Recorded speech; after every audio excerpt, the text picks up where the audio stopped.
अरे कमी वापर पण अस्सल वापर. MDH काश्मीरी लाल मिरची पावडर. संभाव्य भारत पाकिस्तान युद्धाच्या पार्श्वभूमीवरती संपूर्ण देशभरात मॉकड्रिल घेण्याच्या सूचना केंद्रीय गृह मंत्रालयाने दिलेल्या आहेत. नक्की कसं असतं मॉकड्रिलची आवश्यकता काय असते आणि त्याचा संरक्षणाच्या पार्श्वभूमीवरती काय फायदा होतो, हे सगळा विषय आपण समजून घेणार आहोत डिफेन्स एक्सपर्ट सतीश ढगे यांच्याकडून. सतीश ढगे सर आपल्यासोबत आहेत. सर, काय सांगाल, किती महत्त्वाचं आहे मॉकड्रिल? ज्या प्रकारची परिस्थिती निर्माण झालेली आहे, आपल्याला माहिती आहे की आरपार युद्धाची तयारी ही भारत सरकारतर्फे चालू आहे आणि भारतीय लष्कर सुद्धा त्या ठिकाणी सक्षम आहे. मग ही लढाई जी आहे ती फक्त लष्करानंच त्या ठिकाणी लढावी का, किंवा फक्त जे राज्यकर्ते आहेत त्यांनीच काही धोरणाशी संबंधित निर्णय घ्यावेत का? माझ्या मते जर आरपारची लढाई त्या ठिकाणी झाली तर प्रत्येक भारतीयाचा यामध्ये त्या ठिकाणी सहभाग असणार आहे आणि आपला खारीचा वाटासुद्धा या युद्धामध्ये त्या ठिकाणी असावा.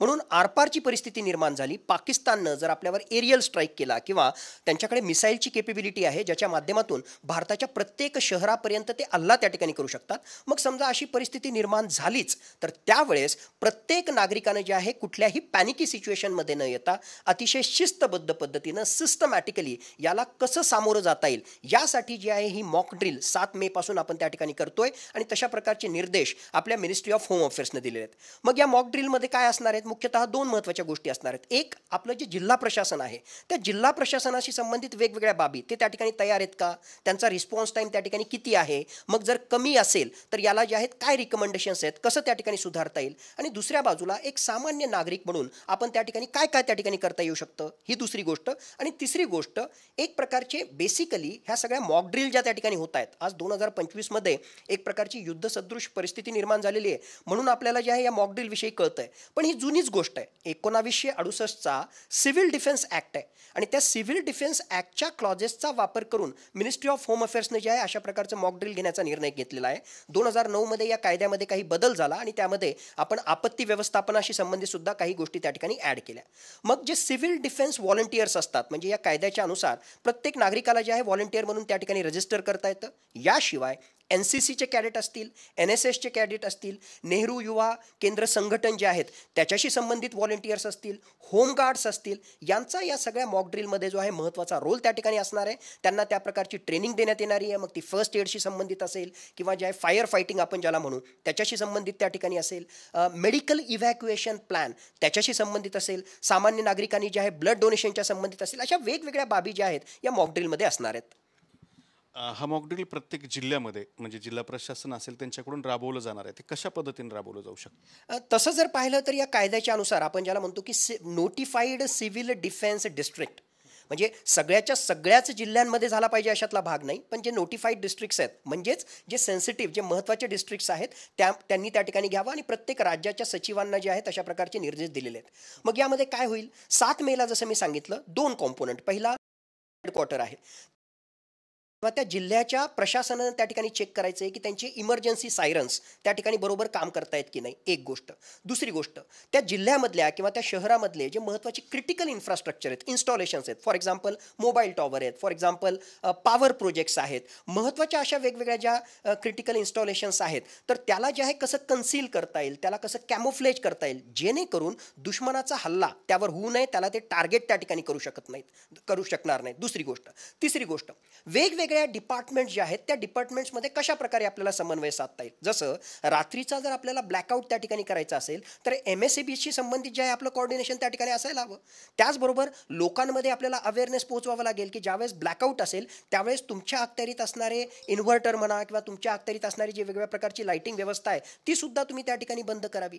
त्याचबरोबर इव्हॅक्युएशन प्लॅन, म्हणजे जर खरोखरच असा हल्ला झाला आणि काही लोक जखमी झाले तर कशा प्रकारे तुमची पब्लिक हेल्थ सिस्टम, सार्वजनिक आरोग्य व्यवस्था आहे, तुमच्याकडे जे आहे इमर्जन्सीसाठी किती बेड उपलब्ध आहेत, मग इथून जे आहे कशा प्रकारे तुम्हाला पेशंटला इव्हॅक्युएट त्या ठिकाणी करता येईल, तुमच्याकडे रक्ताची व्यवस्था किती आहे, ब्लड डोनेशनच्या डोनर्सची लिस्ट कशी त्या ठिकाणी आहे, ही सगळी तयारी जी आहे ती जिल्हा प्रशासनाला करायची आहे. मग या इमर्जन्सी सिच्युएशनमध्ये ट्रॅफिक डायव्हर्जन केलं जाऊ शकतं. मग त्या ट्रॅफिक डायव्हर्जनच्या पॉईंट ऑफ व्ह्यूनं तुमच्याकडे काय व्यवस्था आहे, अग्निशमन दलाची जी आहे फायर फायटिंगसाठी तुमची कशी व्यवस्था आहे, या सगळ्या गोष्टींची तयारी जिल्हा प्रशासनाच्या माध्यमातून आहेत की नाही हे त्या ठिकाणी पाहणं हा यातला एक भाग.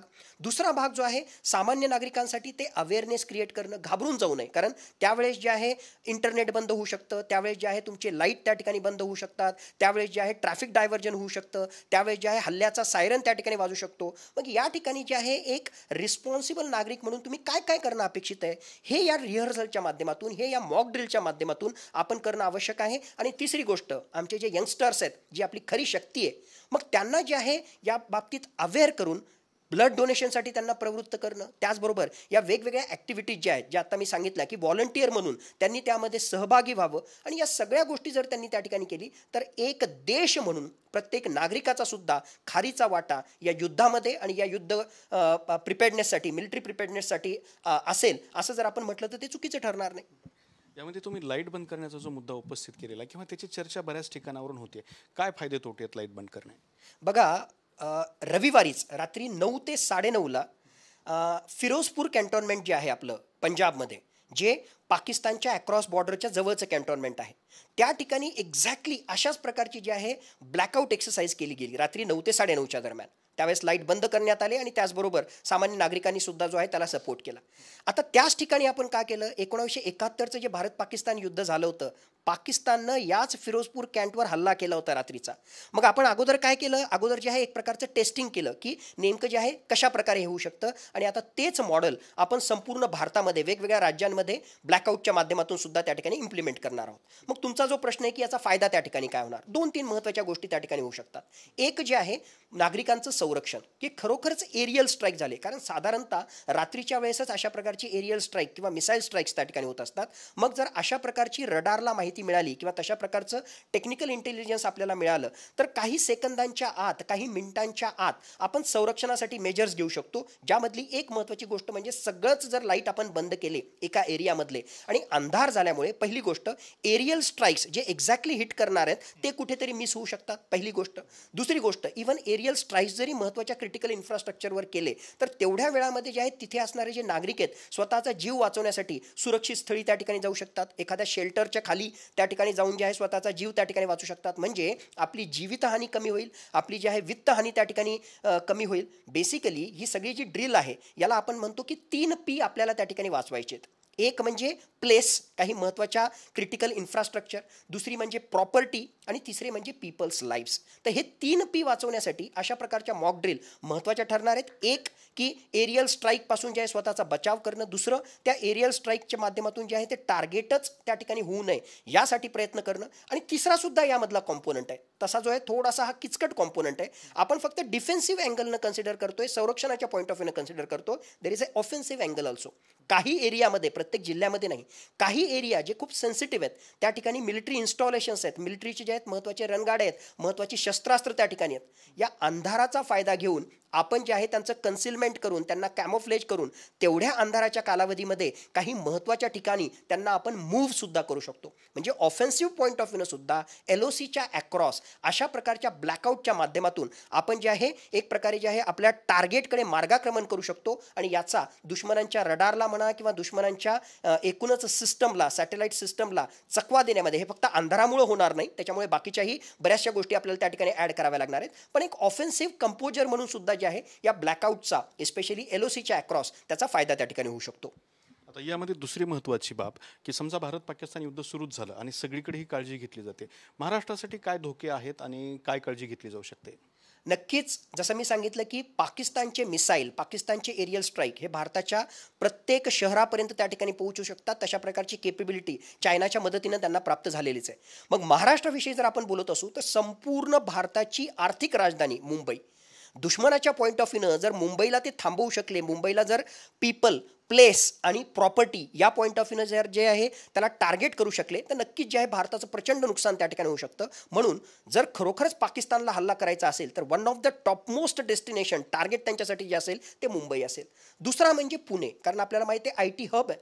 तो सुद्धा जो आहे म्हणजे डेन्सिटी ऑफ पॉप्युलेशन त्या ठिकाणी जास्त आहे, त्याचबरोबर IT हब आहे आणि वेगवेगळ्या पॉईंट ऑफ व्ह्यूने जे आहे पुण्याचं आंतरराष्ट्रीय स्तरावर महत्त्व आहे. म्हणून पुण्यासारखं शहर सुद्धा जे आहे त्यांच्या टार्गेटवर त्या ठिकाणी असू शकतं आणि ऑफकोर्स वेगवेगळ्या भागातले जे वेगवेगळी शहरं आहेत त्यांचा सुद्धा यामध्ये ते टार्गेट म्हणून समावेश करू शकतात. पण ॲटलिस्ट मला वाटतं की पुणे आणि मुंबई हे पाकिस्तान्यांच्या जे आहेत टॉपमोस्ट प्रायोरिटीवर असणारच आहे, टार्गेटवर असणारच आहे आणि म्हणून त्या अनुषंगानं आपली पूर्ण तयारी करणं आपल्याला आवश्यक आहे. मी आत्ता स्टेटमेंट त्या ठिकाणी ऐकलं की आपले जे MOS आहेत, मिनिस्टर ऑफ स्टेट महाराष्ट्राचे योगेश कदम यांनी सुद्धा सांगितलेलं की एकूणच मुंबईचं सेन्सिटिव्ह लोकेशन पाहता आम्ही पूर्णपणे तयारी केलेली आहे. आणि काल माझ्या ऐकण्यात असंही आलं, एका ठिकाणी माझ्या वाचण्यात त्या ठिकाणी याच्यात आलं की आपले मुख्यमंत्री देवेंद्रजी फडणवीस हे भारताचे गृहमंत्री अमित शहा यांची त्यांनी भेट घेतलेली आहे.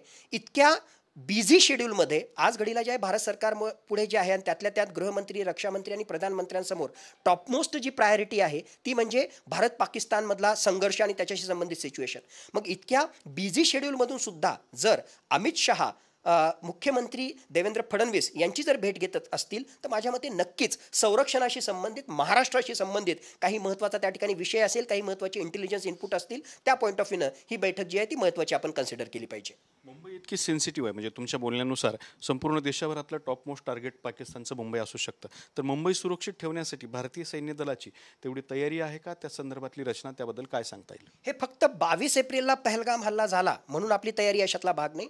आर्म्ड फोर्सेसकडे जे आहेत वेगवेगळ्या प्रकारचे कंटिंजन्सी प्लॅन्स असतात आणि त्या पॉईंट ऑफ व्ह्यूनं ज्याला आपण म्हणतो की प्रॉब्लेम असेसमेंट, सिक्युरिटी रिव्ह्यू हा वेळोवेळी त्या ठिकाणी घेतला जातो आणि त्या अनुषंगानं मुंबईच्या सुरक्षिततेसाठी पूर्णतः तयारी आहे. सामान्य माणसाला जसं आपल्याला जसं माहीत आहे की त्रिस्तरीय अशी ही सुरक्षेशी संबंधित रचना त्या ठिकाणी असते. मुंबईचं जे लोकल पोलीस, स्टेट पोलीस तर त्या ठिकाणी आहेच आहे, त्याचबरोबर जे आहे CAPF centrally armed police forces त्या ठिकाणी त्याच्यात आहेत. त्याच्या सोबतीला त्याच्यावर जे आहेत armed forces, army, navy, air force यांची सुद्धा तयारी त्या ठिकाणी आहे. आणि आता आपल्याला जसं माहीत आहे 26/11च्या हल्ल्यानंतर बरंच काही आपण शिकलो. त्या अनुषंगानं NSG हब आणि कमीत कमी वेळेमध्ये जे आहेत NSGचे ब्लॅक कॅट कमांडोज तिथपर्यंत पोहोचणं त्याच्याशी संबंधित सुद्धा आपली व्यवस्था आहे. आणि दुसऱ्या बाजूला ज्यावेळेस आपल्याला हा खतरा त्या ठिकाणी दिसतोय तर सामान्य प्रशासनाच्या माध्यमातून सुद्धा जे आहे पूर्णतः तयारी त्या ठिकाणी होतीये. आणि अशा प्रकारचा जर हल्ला झालाच किंवा कंटिंजन्सी निर्माण झाली तर माझ्या मते मुंबई प्रशासन आणि एकूणच महाराष्ट्र त्याला सामोरं जाण्यासाठी सक्षम आहे असं मला स्पष्टपणे वाटतं.